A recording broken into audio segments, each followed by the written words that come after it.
So welcome everyone to the March monthly mini training.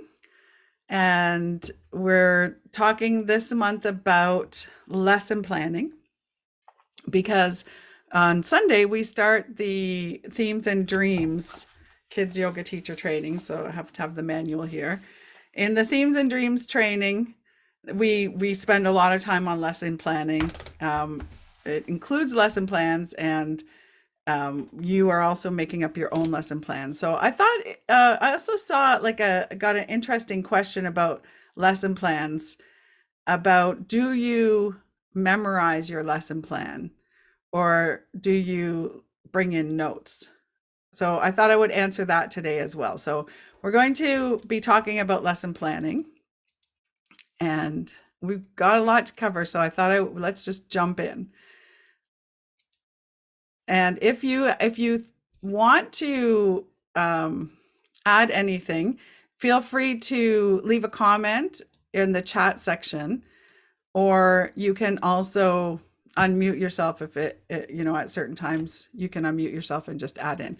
So I'm trying to start to do the land acknowledgement. And this is new for me, but I know for a lot of students who are in school, they're used to seeing this every day. And I'm located in Hamilton, Ontario, Canada, which is on the Great Lakes. And so for doing the land acknowledgement, I wanted to actually look it up a little bit, try to understand what I was saying. So this land is situated on the traditional territories of the Erie, Neutral, Huron-Wendat, Haudenosaunee, and Mississaugas. And it's covered by the Dish with One Spoon Wampum Belt Covenant. So I actually looked up the Dish with One Spoon Wampum Belt Covenant because I thought, what a great name for a covenant, Dish with One Spoon. And there's many interpretations of it.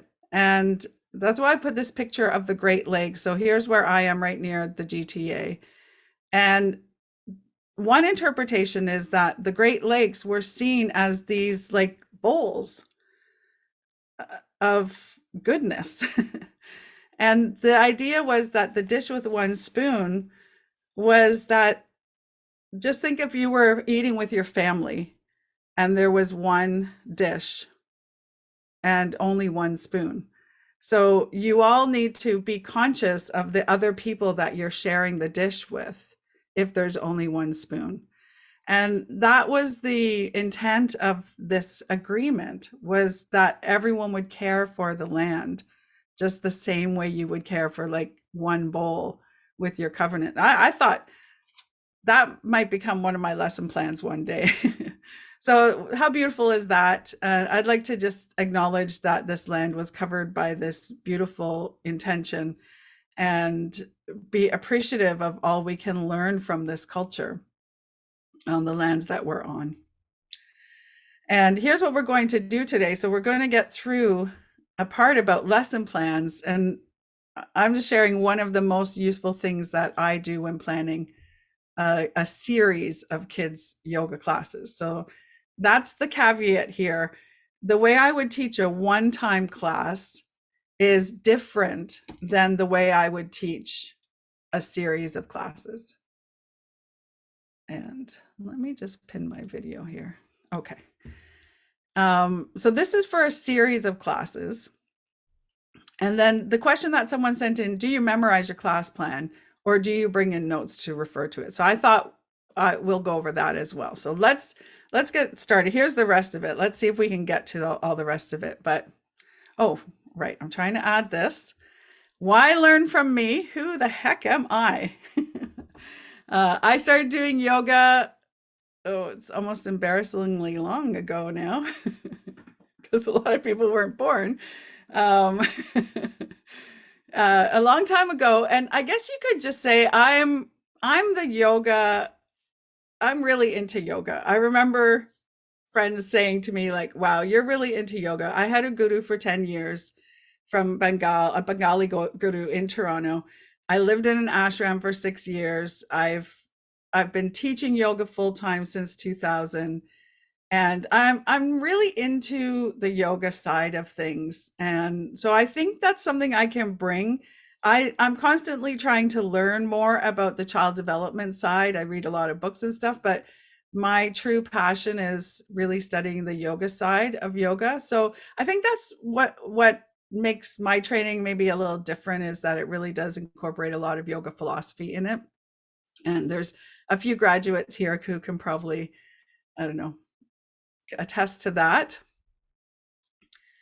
And so over the 20 years of teaching kids, I thought maybe we could connect to this question a little bit by thinking like, what do you think the most useful thing you can do when you're planning a series of kids yoga classes? What do you think is the most useful thing you can do? So let's put some ideas in the chat.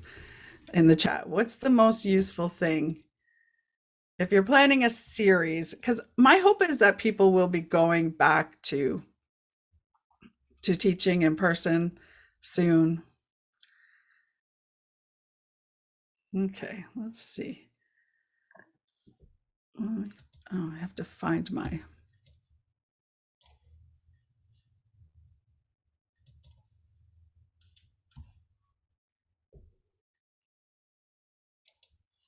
Oh, there it is. Okay, thank you. Now I find the chat. I like these ideas coming in.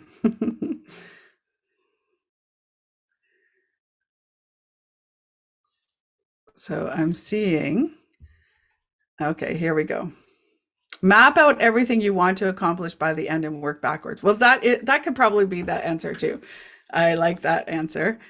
Games. Okay. Start with a ladder of stairs and build upon each week. Yeah, Tova, like the scaffolding kind of idea. Like each week we're building on more. That's a great idea too. Have consistent routine, e.g., always start with breathing, chanting, sun salutation flow, and with savasana. Yeah, Liz, that's a great idea. Oh, and Claire wrote props. And yeah, props are really useful too. And have very clear instructions, but be flexible, Heidi. Good answer. Yeah, so these are all things that I definitely can't argue with any of those. They help with, oh, and visuals. Yeah. They help with your series, with consistency. So when I was thinking, like, for me, what would I think? Someone actually did say this is just establishing a routine. And here's why. So this is, I'm not a big rule person. I don't usually have rules in my class, just because I'm kind of like, I don't know if you guys do the Brené Brown personality types. I'm like the rebel personality. So rules to me are like, oh, yuck, I hate them. Makes me want to do the opposite, you know? So, but what I find is like my rules are kind of the routine in my class. So in a way there are rules, but I just never really say the rules. And I want to have some predictability. I want to have established expectations. Sorry, this one about predictability and creates a feeling of safety and security. I don't know if you've ever gone to a class, like when it's the first time you go to a class and you just feel like what's going to happen. Like I know that happens for me when I do Shavasana and with a new teacher. During Shavasana, I'm often wondering, like, are they going to touch me when they walk around? Like what's going to happen to me? And then once hopefully they'll say something when they're teaching, but once I know what happened in the class, then I really start relaxing. So, there's always a bit of a learning curve the first class, but if you set out the expectations, people actually feel more safe and more secure that this is what's going to happen. Establish expectations makes transitions easier because there's less choices to make. So you all know, like, if you just think, okay, I'm going to meditate when I get up in the morning, then you don't wake up in the morning and think, well, should I meditate in the morning today, or should I meditate in the evening, or should I meditate in the end? And then it's like you've just established the routine and you just do it then, even if it's 3 minutes or whatever, you've just made your decision. So there's less choices, which makes life easier. Something gives the routine could hopefully have something to look forward to. And that's probably what someone said about games. So you'll see that games is part of my routine too. And then the rituals can create a special moment, which means like you can have like, it's almost like you have like a language for your class. So for a long time, I ended my class with this little poem called the Long Time Sun Song, and it is very quick, and we would say it at the end of the class, and then that became like a little special moment and a little kind of inside thing for me in the class, that we all knew the words to this song and we could kind of say it to each other, and we would have our own language. So there's lots of great reasons. There's probably even more than this about why you would have a routine. And so I wanted to share 3 routines that I have in every class. So one is an opening routine. One is having the games at the end, unless the yoga class, the yoga part has a game in it, then it will have a game in the middle. But if it's just a game that isn't really yoga related, it's at the end. And then I have a closing routine that's the same for every class. So here's Claire's daughter. This was in 2012. Claire's daughter's coming. Oh, are we going to get to see her now? She happens to be here now, but much Oh, older. let's see. Okay. You're not this kid anymore. That's what happens when you have a yoga mom. That's so sweet. So the routine, for the opening routine, here's what I recommend. You don't want to pick anything too long, because if it's too long, you won't get to it every time necessarily. So sometimes you might want to switch it up. So there should be at least one little thing that you're going to do every class. I mean, I know someone did list like sun salutation, cat cows. That could be your opening warm up every class. But there may be days when you change that, and children might be like, but what about cat cow? They'll notice, which is fine. It's good. We all need to learn to be flexible, but at least have one thing that doesn't change. That's my recommendation. So here are some things. Opening song. So like 3 big breaths. That's what I do now. Let's do 3 big breaths. Let's try it. So we breathe in the big me. I like to point to my nose because we're breathing through our nose, but don't plug your nose or else you won't be able to breathe. Okay, and then when you breathe in, lift up your elbows so your ribs can really expand. Breathe in the big me, breathe out the little me, all the air goes out, you get a little smaller. Breathe in the big me, breathe out the little me. And the big me, this time when you breathe in the big me, fill yourself with energy, strength, courage, whatever you need today. And when you breathe out the little me, let go of anything that makes you feel small, that you don't need today. That's what I call the little me. And that's what I learned from my meditation teacher, called the little me. So that's my opening routine right now. But over the years, I've used many different ones depending on the age of the children. You could use children's names if you're dealing with little ones. Let me see. You could be like, oh, puppy's coming to say hello to you. Who's sitting down? And maybe puppy just comes around and taps everyone on the shoulder who's sitting down in the circle. Okay, sitting down, and then puppy's taking 3 big breaths. And then that's your opening routine. So it could be something, with a stuffed animal. If you're working with younger children, they might really like that. But then you just need to have that stuffed animal with you every time. If that's your opening routine, that's because that's the idea. Is it's like, okay, the stuffed animal comes out, that means we're starting, and it becomes like a trigger in their mind, or a cause and effect kind of thing. I don't know if it would be a placebo. I don't know if that's the right word, but You could do an individual check-in on a check-in board. I've seen some school teachers have this. Like, for instance, we have a mood meter from the Chakras for Children course. So a school teacher might have that in their classroom, and each child could take their clothes peg and put it on the mood meter, how they feel, and that's what they do every morning.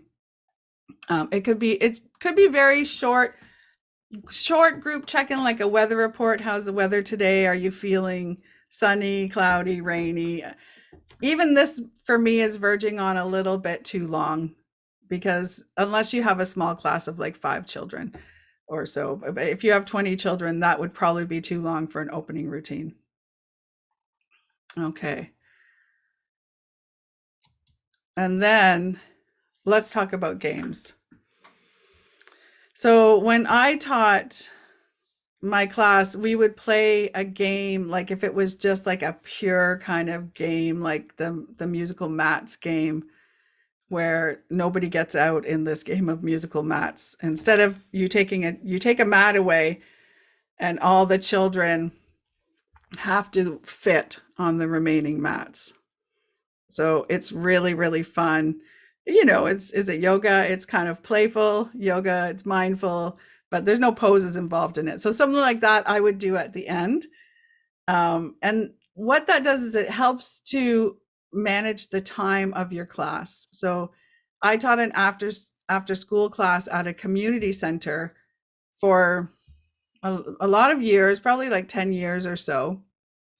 And the kids were tired when they got back from the class, and they would be, having a little snack before they came in. And then I would stand at the door. Everyone had to go to the bathroom before they came in, because that can really throw off your routine. So go to the bathroom. Once you've gone, come in.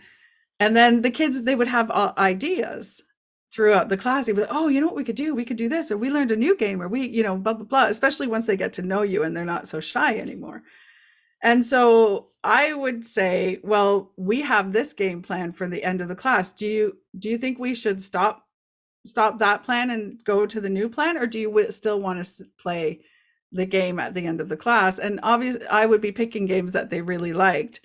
So they would be like, no, we want to play the game. And so then it would help them choose to refocus. So the choice was always theirs about what we were doing. And when it's their choice, then you don't have to really do classroom management because they chose the game.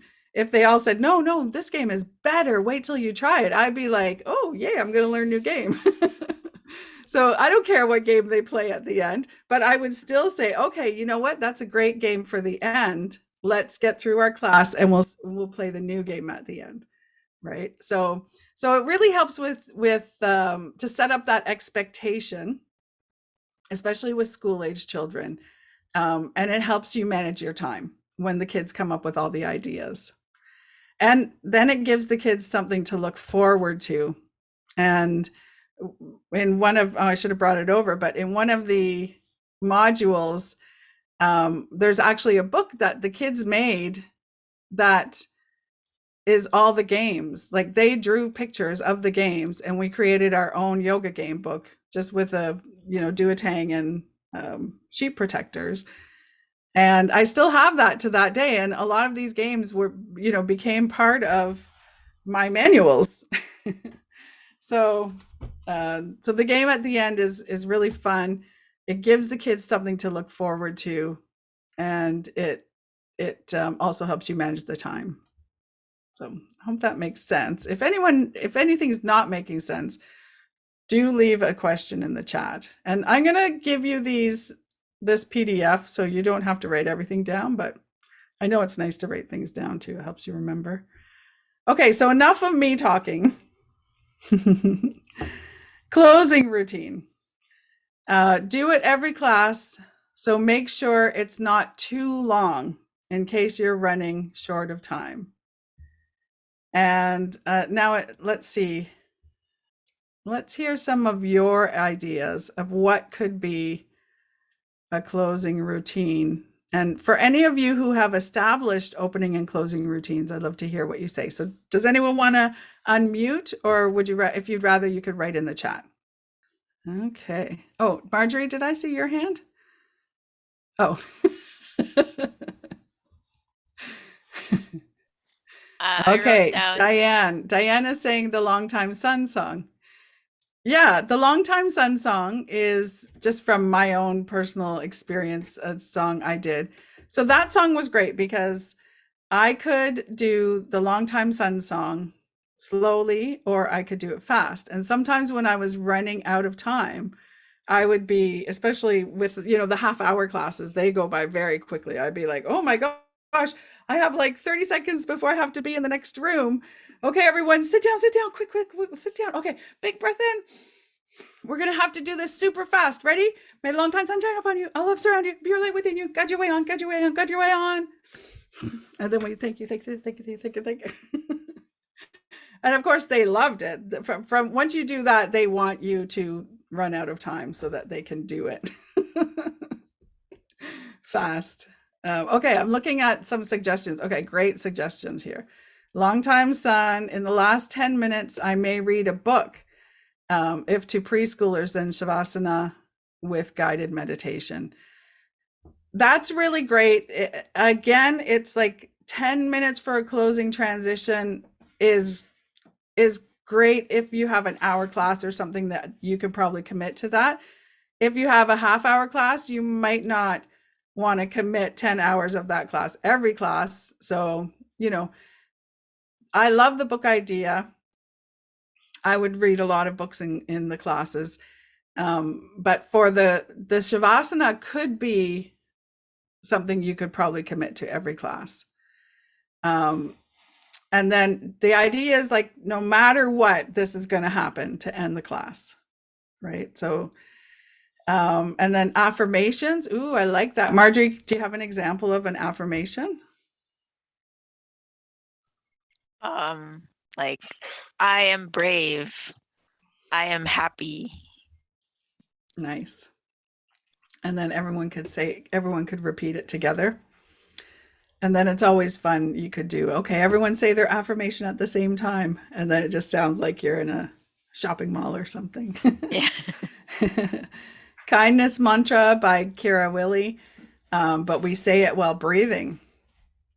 Nice. Do you know it off by heart, Tova? A little bit. So like we go like I breathe in light and then I breathe out joy. And then it's like I breathe in peace and I breathe out kindness. And I have it on a board somewhere around here, but I can't find it right now. Oh, okay. And there's a few more, but it's a newer one to my introduction. But then sometimes, depending if we're doing something else, we may change the wording to go with our theme that week. When I'm working with the older kids, they're okay if we change it a little bit to go with the theme. Yeah. Yeah. But it still has the same structure. So that's, yeah. I So think we that might change still the works. wording. Yeah. Yeah. Because then it's like your closing routine is the same structure, but they know the words are changing. So they're still comfortable in that, which Exactly. is nice. That's nice. And so I think that's a great idea I did that a lot with Kira Willie's music. There was another Christopher Carbone or Carboni has a CD on Spotify called Namaste. And so that I would listen to a lot of those songs and then not actually play the song, but just do the idea in class when I was teaching. So you don't always have to play it. So I like that. I use Rebecca, I use affirmation cards. I have one of the students read it to start the class. And sometimes I will also let one of the students lead the meditation while everyone is relaxing to music. Ooh, nice. Yeah, definitely something the students can participate in is great. And then do you do the affirmation card at the end of the class, Rebecca? So usually I'll come back to it. So whatever the theme was or whatever the card said, we weave that throughout the class. And then we always come back to it at the meditation. But speaking more on to like sometimes I let the students lead the meditation. Sorry, my cat's being nuts. But I work with a group of private girls right now, and they love doing that. Like instead of me just doing the meditation all of the time, one of them, I'll either give them like a script, or sometimes they just completely like go off and they'll lead the meditation. It's really awesome. That's great. Yeah, that's really nice letting the students lead the class, especially with school age children. Okay. And um yeah, so those are all great. Oh, Tia, did you want to add something? Yeah, hi. I'm new here. It's nice to meet everybody. This is really awesome to be able to be a part of. I'm not teaching kids yoga currently, but I do a lot with my son. And I just wanted to add, he's got autism and ADHD, so super, hyperactive and everything. And one of the ways that we generally end is we always have happy baby as opposed before Shavasana, so that he can get all, any wiggles, any, energy left in him out before trying to settle into Shavasana. That's great. And actually, that opening and closing routine was recommended by a doctor I worked with who worked with children on the autism spectrum. And That's awesome. that idea of having a visual schedule or just some kind of routine can be, what she used to say was, what was it? Helpful for everyone, but like necessary for something like that. Yeah, absolutely. For kids that are on the spectrum, that routine is so necessary to help keep them from getting like anxious and, not being able to control their emotions and everything. It's so great. Yeah, so it can make like a day and night difference in your class to just establish the routine. But again, then they'll remind you if you go off it. So keep that in mind. Yeah, those are great ideas for closing routines, and just the themes and dreams we're coming up to. Just the idea again is to just try to make it something that's short enough that if you're running out of time, you can still do it. And those were all really good ideas. Oh, so I wanted to touch again on the closing, the idea of the closing routine. So for some children, transitions are difficult. So if you say, when we're coming to the end of the class, like for some kids, that's a hard thing. They like yoga. Sometimes kids cry at the end of the class. They don't want it to end. They don't want to do what's coming up next. And so for me, when I had that, it was be like, well, we did the Long Time Sun song, so that means it's over, like it's nothing personal, but we just did the song. So that means we have to end. And so that really helps some kids who have trouble with transitions. So it's more than once I've said, we did our closing transition. That means that our class is over. I'm sad too. I wish I could. I like that. This is a tool I learned from the book How to Talk So Kids Will Listen, and Listen So Kids Will Talk, where they talk about giving kids what they want in the form of a wish. So sometimes they're like, wouldn't it be fun if I could stay here all day? That would be really fun, but I've got to go teach in the other class. So, so then you acknowledge the feeling, which is a very mindful approach, but it doesn't mean you have to do everything, because I know sometimes kids yoga teachers are a little too flexible. That could be a thing. Where the class runs amok a bit because they don't know how to set boundaries in the class or establish like routines and stuff. So whenever I was teaching, I was still making sure we were all on task. Like I don't want the other teacher from the other room to come in and be like, why is this class so noisy or out of control? So you still need to have boundaries, but you can do it in a mindful way where you're not telling kids to not feel what they're feeling. You can acknowledge the feelings and then move on.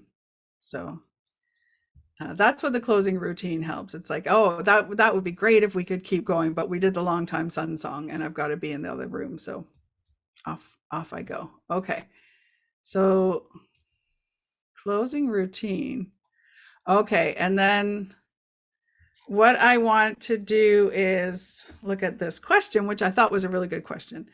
Do you memorize your lesson plan before going into a class, or do you use written notes? So I'm going to give my answer.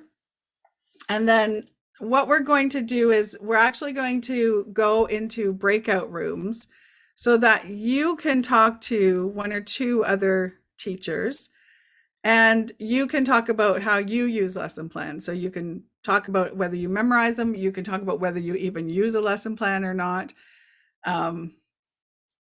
And just so that you can kind of connect, because I know when you're teaching all the time, it can get a little lonely when it's just you kind of going from class to class and then moving on to the next class and you're just teaching and then you go home and you're on your own. So one of the goals of this check-in was to just get a chance to talk to other teachers. So so that's what we're going to do right now. So do I memorize my lesson plans? Well, truth be told, at the beginning, I had lesson plans. And then once I had been teaching for a number of years, I actually didn't even have a written lesson plan, because I knew I wouldn't run out of ideas because I could think of ideas.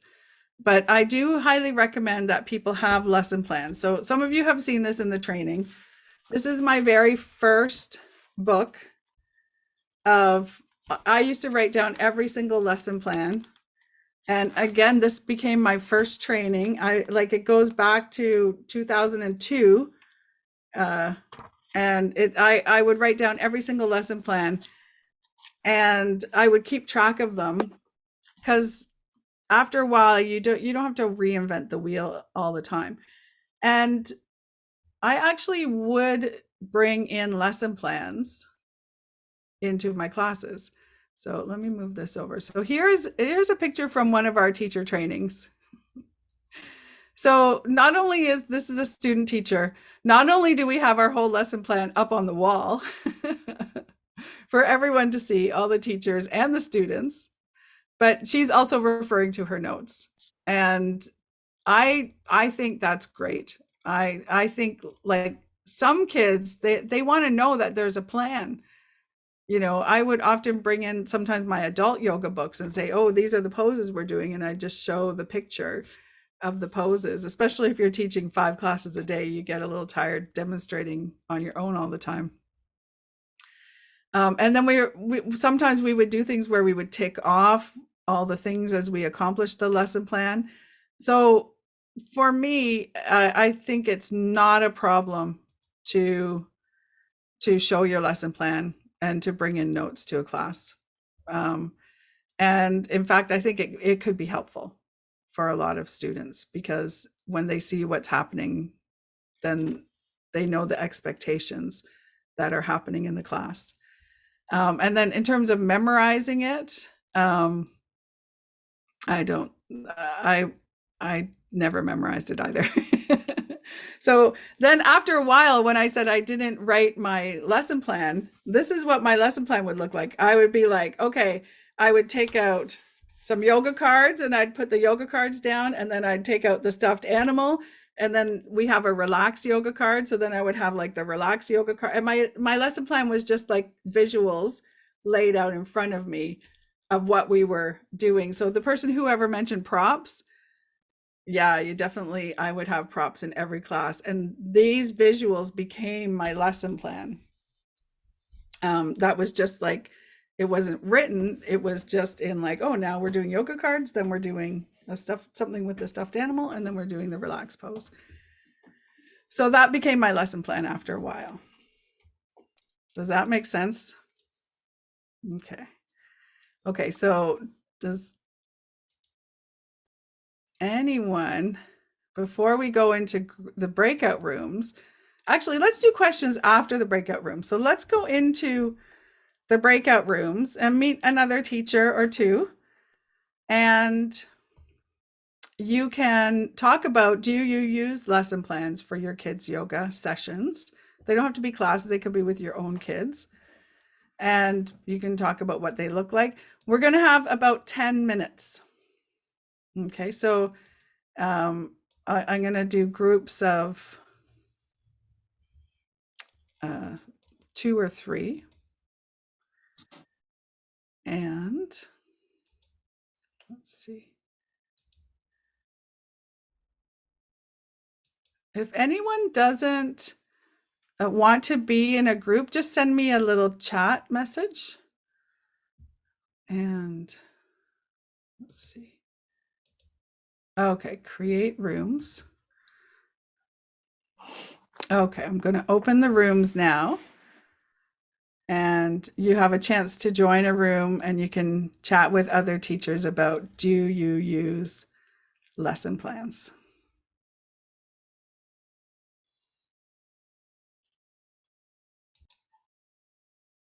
Welcome back, everyone. It's nice to see you all. So we're just coming back from the breakout rooms. So just for fun, how many people use lesson plans? Thumbs up if you use a lesson plan. Thumbs in the middle if sometimes you use one. And then thumbs down if you don't bother. Okay, so I see middle, up, and up, and up, and up, up. Okay. So yeah, I mean, it really is up to you if you don't feel like you're going to panic and be like, why can't I not think of a single pose right now? Which used to happen to me when I started teaching. I would just have those, I just can't think of one single pose right now. So that's where the lesson plan can come in handy. Okay. And if anyone had any really great ideas or thoughts or learn something cool or whatever, please type it in the chat, because it's always fun to share that kind of information, especially like I said, when you're on your own teaching, it can be a little isolating at times.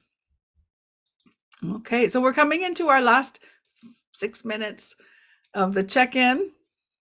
And I might have to save this question, but this question someone emailed me, and it's about, do you use a waiver for students? And so here she's writing, according to my insurance, kids need to have a waiver unless the class is specifically happening in a school, then they don't need one. So I know they don't have to technically have one, but she's still wondering, should she get one? And I think the waivers are a tricky question. And here she's saying, my thinking is that it would be a heck of a lot of paperwork, especially if you're seeing many of the classes. She's a teacher and she's already been doing yoga classes for other classes in my school, but I'd like to venture into teaching at other schools. But this waiver thing is holding me back at the moment. So I thought that was a really good question, because the waivers, if you're wondering about waivers, I would say check with your insurance company. So she did the right thing and checked with her company. Her company said she didn't need one if it's at the school, because the kids have already signed a waiver with the school. So then it kind of does lead me to think like, okay, you need to just push yourself a little bit to just start teaching. And don't let those roadblocks or hurdles get in your way. Like, I think that's normal and natural for people to do that. Like, I know for me, sometimes I have a big project I'm working on, and all of a sudden, like I need to clean my closet out, or, I need to do this thing that I've been putting off for 4 months, but suddenly it becomes more appealing than the other thing I'm afraid to do. So I think that's a normal response for a lot of people, is to like kind of find a reason to put up the roadblock. But if your insurance company says you don't need it, then just go with that and kind of give yourself a little push to go out there. So that was my thought around that question. And then our final closing activity is, I just wanted to tell you a little bit about the training, because we have a self-paced kids yoga teacher training, which Yoga Alliance has allowed till, they have an online training provision till December 31st, 2023. So, and the feeling is that they're going to extend that. That's kind of the word on the street. But what we have happening right now is the live Zoom training. And we have it booked until June 11th is our last live Zoom session. And my feeling is that this will probably be our last live Zoom offering, like till June, because two things. I think I'm noticing that people if they want to be online, they tend to sign up for the self-paced training. And now I'm starting to get a lot of people asking if it's going to happen in person. And so the place I used to hold it at closed down. They didn't make it through the pandemic. So I need to find a new location to do in person. But I will start looking for that over the summer. And so if anyone has been thinking, like, I would like to do the training, but I'm not in the Greater Toronto area, this will probably be the last chance. I'm saying probably because, like, we've all been fooled by this pandemic, right? That first week, I remember Claire and I talking that first week saying, oh, we'll see you guys in 2 weeks, once this pandemic's over. And little did we know, 2 years later, we're still online and live. So if you've thought about doing the training and you don't want to travel to the GTA, but you want to be live, you can still jump into this training. After June 11th, then you can go back to, you can do the self-paced training from your computer, but the only live part would be coming to the monthly check-ins, like what we're doing now, which is usually I'm doing something from the training, but it's not exactly like the training. The self-paced is nice because you're actually watching a live training. So it is still interactive. A lot of people say sometimes they accidentally answer and then they catch themselves that they're actually not live. But this one, you're actually doing the breakout rooms, you're participating in the activities. We've got just like Tia's doing, we've all got our mats rolled out. We're doing yoga with each other. And so this is the last opportunity till June. I recommend you get on our newsletter. Sometimes we have specials that we only offer through our newsletter. And our next one starts this Sunday, the 27th. The hours are pretty, let's see if I can move this over. The hours are pretty decent, I think, because no one really wants to be on Zoom for too long. So we do it from 10 till 12:30 and then 2 till 4:30. And it's only one day of the weekend. I just find like being on Zoom on the computer for too long, it just gets a little tiring. So I like to have a nice, good lunch break. The time zone usually works for a lot of time zones. So that is the option coming up. And then our next free mini training is going to be Tuesday, April 12th. So pull out your phone right now, mark that in. We're going to try it from 1 till 2 p.m. And I don't have a topic yet. So if anyone has a topic suggestion, let me know. But it is right before the family yoga and the chakras for children module. So usually I do something from the module. So I'm just curious, who would like to see something about family yoga, or who would like to see chakras for children? So does anyone like chakras for children? Okay. And how about family yoga? Oh, okay. Okay. So it's a tie. I don't know. Maybe we'll have to do a family chakras session. Yeah, I'd love to see you in the training. It's a lot of fun. We do a lot of philosophy, and we have people take it who are new teachers, and we actually even have a lot of experienced teachers take the training just because they want to connect with others, they want new ideas, or sometimes they just want the certificate from Yoga Alliance. So let me know if you have any questions about that. You can get the details at Young Yoga Masters. But otherwise, I thank you all for being here. Yay. It's so nice to see you and connect in person. And I hope I see you next month for the April mini training. And have a beautiful day, everybody. Bye.